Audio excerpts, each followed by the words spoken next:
Assalamualaikum warahmatullahi wabarakatuh. Apa kabar anak-anak?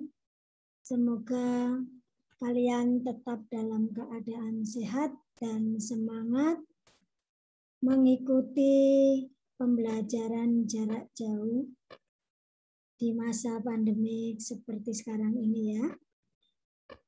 Materi IPS kali ini Ibu akan menjelaskan tentang persebaran penduduk di Indonesia. Nah, sebelum kita mulai materi ini, mari kita berdoa menurut agama dan kepercayaan masing-masing. Berdoa dimulai. Berdoa selesai. Sebelum Ibu menyampaikan materi pembelajaran kali ini, Ibu akan menjelaskan tentang tujuan pembelajaran daripada materi kali ini. Yaitu yang pertama, tujuan pembelajaran, yaitu yang pertama, setelah kegiatan pembelajaran dilakukan, kalian dapat menjelaskan pengertian daripada persebaran penduduk atau menjelaskan tentang proses persebaran penduduk. Kemudian kalian dapat menjelaskan tentang persebaran penduduk di Indonesia, kemudian apa faktor penyebabnya dan dampaknya bagi Indonesia, penduduk Indonesia khususnya ya. Kita awali dengan pembahasan tentang persebaran penduduk Indonesia. Ya, mengingat negara kita itu memiliki lebih dari 17.000 pulau, namun demikian hanya sekitar 930 pulau yang dihuni, maka persebaran penduduk untuk masing-masing pulau juga tidak sama. Ada pulau yang padat penduduknya dan ada pulau yang kekurangan penduduknya. Nah, Pulau Jawa yang luasnya kurang lebih hanya 7%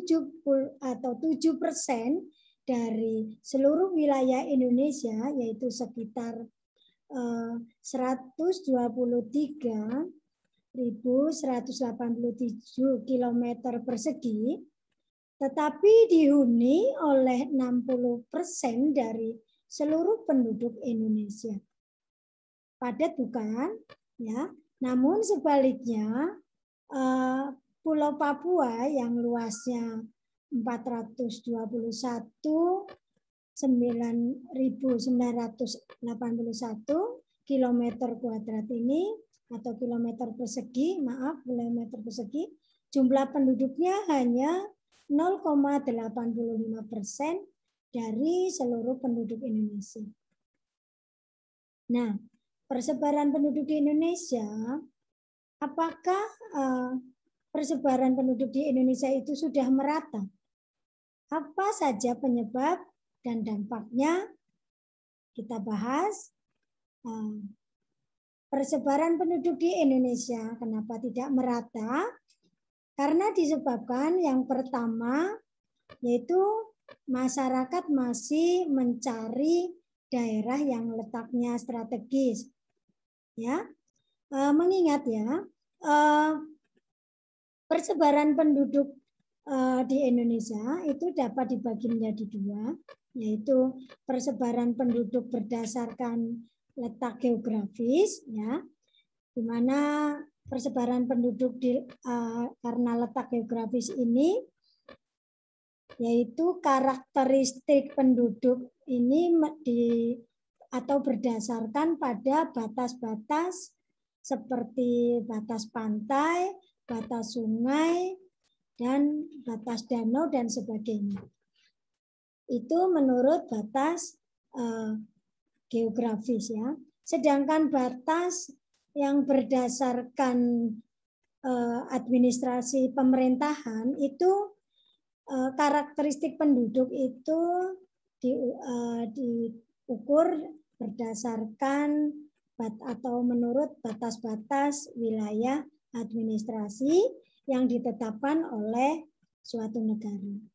Ya, contohnya wilayah batas kota A atau kecamatan B, gitu ya.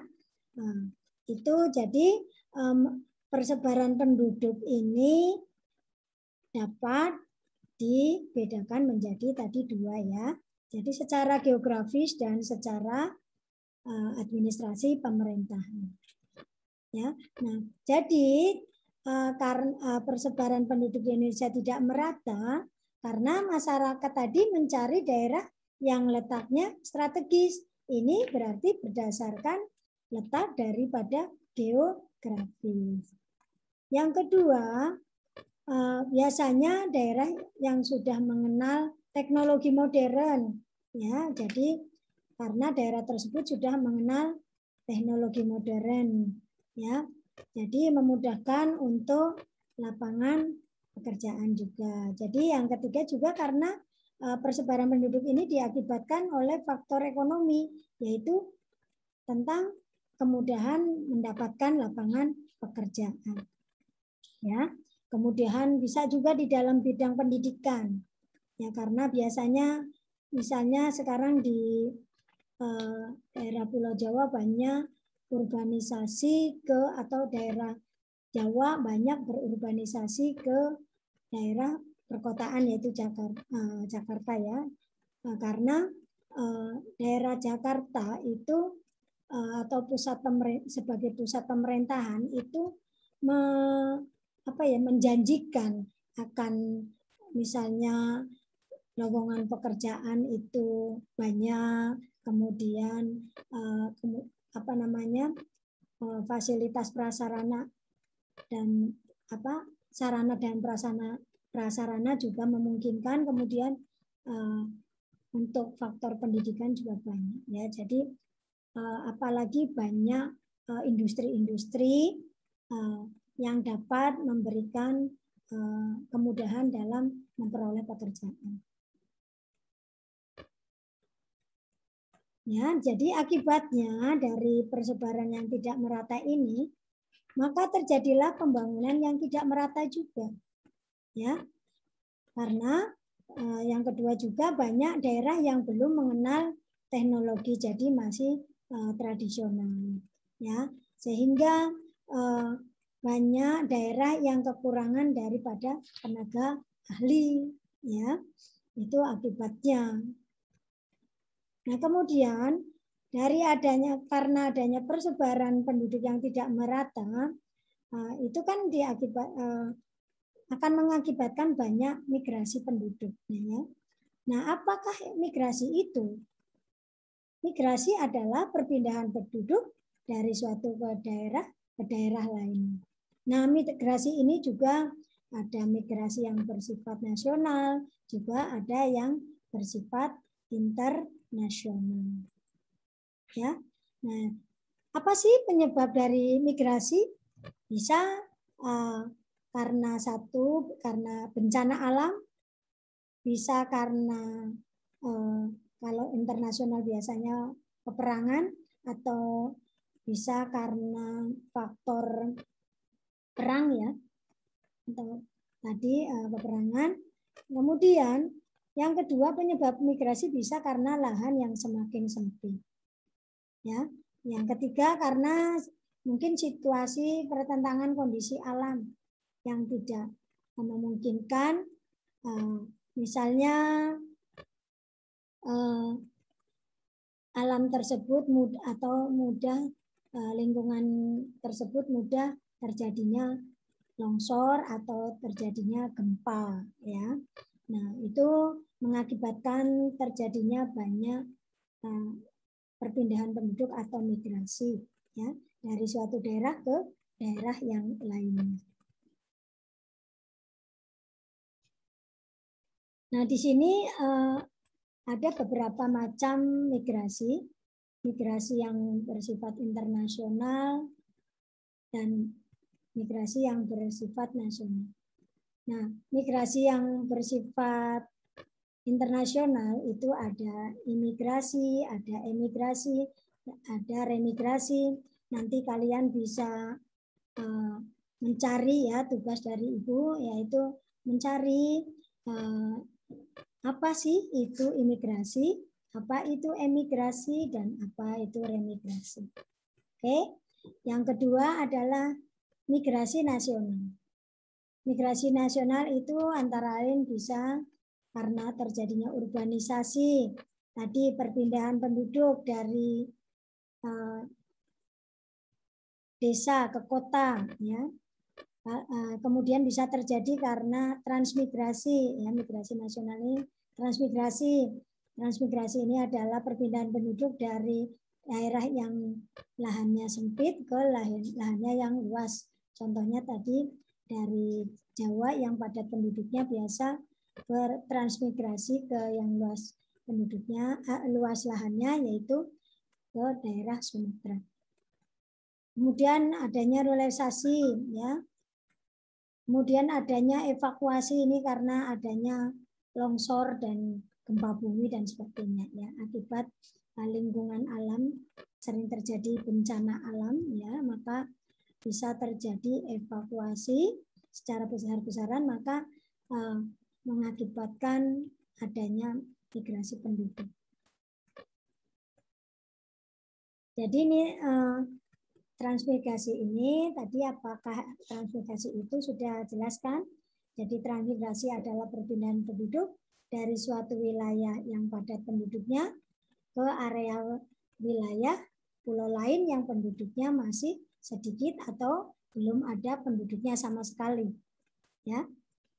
Nah, tujuan resmi dari transmigrasi ini yaitu yang pertama mengurangi kemiskinan dan kepadatan terutama di Pulau Jawa. Yang kedua adalah memberikan kesempatan bagi orang yang mau bekerja. Yang ketiga utama yaitu untuk memenuhi kebutuhan tenaga kerja untuk mengolah sumber daya di pulau-pulau lain seperti bisa juga di Papua, Sulawesi, Kalimantan maupun Sumatera. Nah, tadi setelah kita belajar tentang transmigrasi, nah apa itu penyebab transmigrasi? Nah, penyebab transmigrasi ini adalah yang pertama adalah karena persebaran penduduk yang tidak merata. Kemudian yang kedua bisa juga karena alasan ekonomi. Yang ketiga karena bisa juga karena alasan bencana alam. Ya. Kemudian bisa juga adanya proyek pembangunan. Nah, sekarang kita bahas tentang urbanisasi. Apakah urbanisasi itu sih ya? Nah, urbanisasi adalah perpindahan penduduk tadi dari desa ke kota. Jadi karena kota itu merupakan pusat pemerintahan biasanya mudah, walaupun akibatnya yang terjadi banyak kalau tidak sesuai dengan pendidikan atau tidak mempunyai keahlian atau tidak mempunyai skill, ya, maka banyak terjadi apa di kota, banyak terjadinya pengangguran apabila tidak mempunyai keahlian. Kemudian banyak terjadi rumah-rumah kumuh, ya, karena atau biasanya rumah-rumah yang di pinggir-pinggir sungai, ya. Kemudian terjadi banyak sekali kejahatan, ya, karena tidak memperoleh kesempatan bekerja yang tujuannya tadinya di desa hanya misalnya hanya bisa bertani, kemudian dia pengen memperoleh penghasilan yang lebih besar di kota, makanya dia melakukan urbanisasi ke kota. Namun itulah dampaknya, ya, kalau tidak mempunyai pendidikan dan keahlian.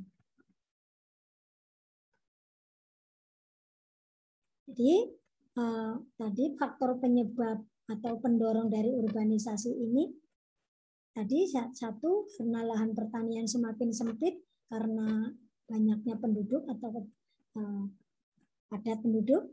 Yang kedua, merasa tidak cocok dengan budaya tempat asalnya, ya. Bisa juga karena menganggur, karena tidak banyak lapangan pekerjaan di desa. Yang keempat, biasanya terbatasnya sarana dan prasarana di desa. Bisa juga karena diusir dari daerah asal, ya.